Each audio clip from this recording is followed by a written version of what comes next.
can you explain the life cycle of a transaction from the point someone sends a transaction from their wallet until the point it is confirmed on the Bitcoin blockchain? That's a great question, Mario. Let's get right into it.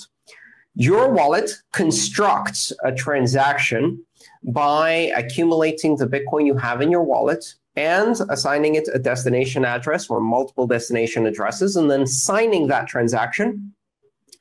At that point, your wallet transmits that to one of any of the nodes it is connected to. In fact, it will start, but then it will transmit to all of the nodes it is connected to. A wallet might be connected to 1, 2, 3, 4, perhaps 8 different nodes. It will transmit the signed transaction. These other network nodes, which may be other wallets, they may be mining nodes, they may be nodes belonging to exchanges or merchants or people doing e-commerce or people just running a node for fun. They will each receive this transaction from your node. The first thing they will do is validate it. Every node validates every transaction. When they receive this transaction from your node, they don't know if your node created this transaction or if it was just forwarding it, because they're receiving transactions from all of the nodes around them all the time. That's how transactions are propagated. So they receive this transaction, they validate it. If it is valid, all of the amounts are correct, it has the necessary fee, it is not trying to spend something that's already been spent, et cetera, all of the rules of consensus. The signatures are all valid. It fulfills certain criteria as to the size of the transaction, the size of the scripts within the transaction, et cetera, et cetera. Everything is validated by each of the nodes that receive your transaction. Only then do the nodes that received your transaction then send it to all of the nodes they're connected to. So you send it to all of the nodes you're connected to. They each validate it. Then they send it out to all of the nodes they're connected to, which send it out to all of the nodes they are connected to, always after validating, until eventually, through this process of flood propagation, as it's called, the transaction will be sent to every node in the network. Some of those nodes will be miners. Now, let's talk about what happens when the transaction is validated on each node it's received, whether that's a mining node or not. All of the nodes, including your own, maintain a pool of unconfirmed transaction. Think of this as a giant bucket where all unconfirmed transactions go to wait to be confirmed. All nodes keep track of what transactions they've seen that have not yet been confirmed, and they store them in this pool of transactions, which is called the mempool. Of course, important to understand, there isn't one mempool. There isn't the mempool. There is a mempool on every node. And because of differences in timing and differences in propagation, any one mempool on any one node is not going to have an identical set transactions as every other mempool, although they will probably have 99% overlap. The same transactions, perhaps received in a different order, will probably be in most of the mempools in most of the nodes. On mining nodes, the mempool serves a very important purpose. It serves the purpose of providing transactions for the miner to add to a new block.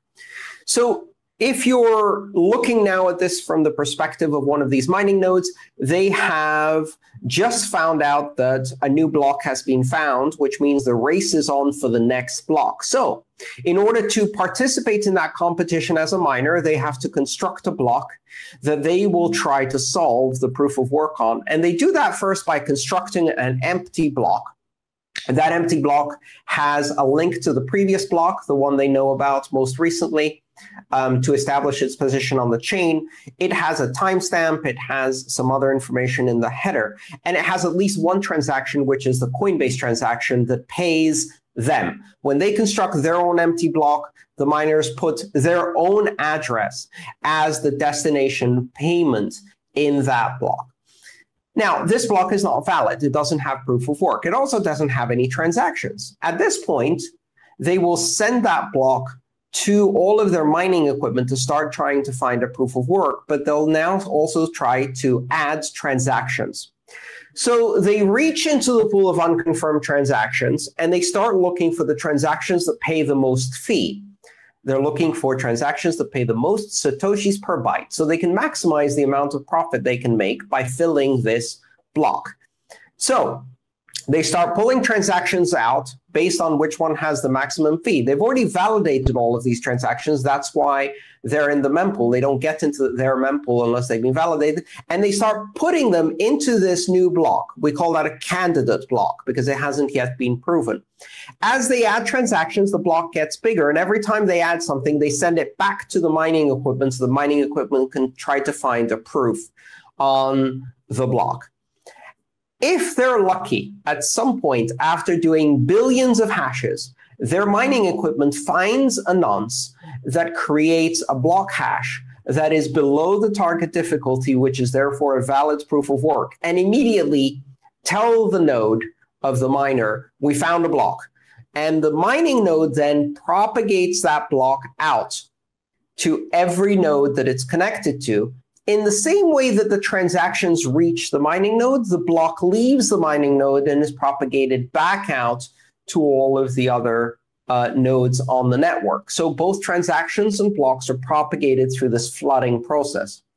When other miners receive this block, they validate it as quickly as they can, and then they immediately stop trying to find a block and start again with this new block as the parent, because they know they lost the previous round of competition. Somebody else won. Therefore, they need to start again.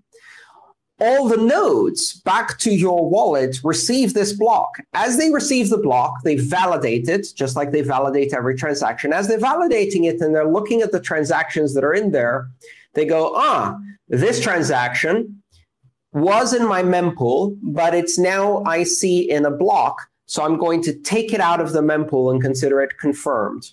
So they take transactions out of their mempool once they know that that transaction is confirmed. And this block will propagate all the way back until it reaches your wallet, at which point your wallet will know that its transaction has one confirmation. And then the process continues. So that's the entire life cycle of a transaction.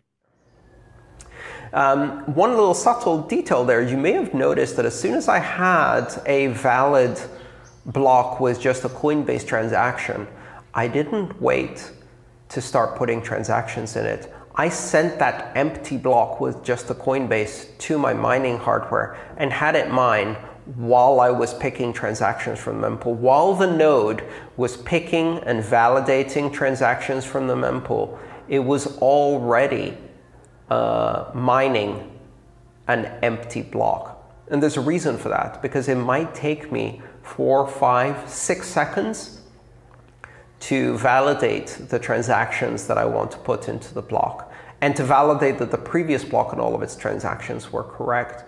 During that time, there's no reason to have my mining hardware sitting there doing nothing. Those 4 or 5 seconds could be enough time for it to accidentally find a nonce that's valid and do proof of work. So we want to have the mining hardware working all the time, which is why you sometimes see empty blocks on Bitcoin. They pop up every now and then. You'll see a block that just has a Coinbase transaction. Usually it comes right after, very shortly after, a block was found. So you'll see 2 in a row and the second one will be empty. That's exactly why that happens.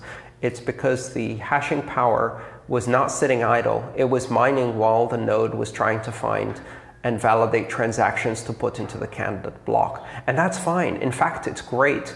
That extra hashing power adds security to the Bitcoin network. It increases the amount of difficulty, the cumulative difficulty of the chain. It's a net positive, and it doesn't take away from the capacity of the network because another block might be found in the next few seconds. So there's no problem with that. It's a normal part of the network. Some say that a few miners control 70% of the hash power. Is this centralization? Yes, it is centralization on one axis of the system. It's not really clear that a few miners control 70% of the hash power. I think that's probably an overestimation. But it is possible that a few miners control more than 50% of the hash power. And this is a problem. It is a form of centralization. I think it's a temporary phenomenon, and I think it has to do a lot with the very, very rapid performance increases from 40 nanometer ASICs, or even from CPU to GPU to FPGA to 40 nanometer ASICs and all the way down to 12 nanometer ASICs that we saw over the past 9 years. That very rapid increase in performance made it so that miners who controlled the ability to fabricate silicon chips gained an enormous advantage. But that enormous increase in performance is over. You cannot keep going down from 12 nanometer because that is now the cutting edge technology that is available in fabrication, which means the level playing field has arrived.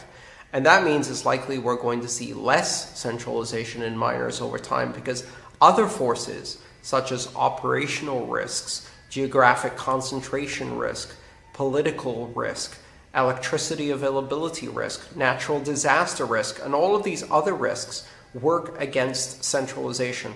If you have a warehouse with 100,000 miners pulling 10 megawatts of electricity in one region, you have a lot of economy of scale advantages, but one lightning strike, one political move, one additional tax, one fire in your warehouse, one flood, one electrical interruption, and you lose all of those miners in one go.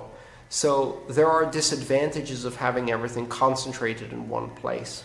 The question is, do the forces of decentralization and the forces of centralization balance out? That's a very difficult question to answer. And just because Bitcoin is centralized in one area doesn't mean it's not decentralized in other areas. So centralization and decentralization are not a yes-no question. You can't say, is this centralized or not? More, you have to think of it as a multi-dimensional scale.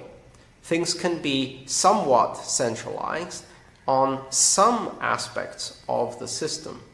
The question is this system more decentralized on more aspects of the system than any other comparable system? And I would say Bitcoin is the most decentralized at-scale payment system that exists in the world in several different aspects. And I think it's likely to get more decentralized over time. We'll see how that goes.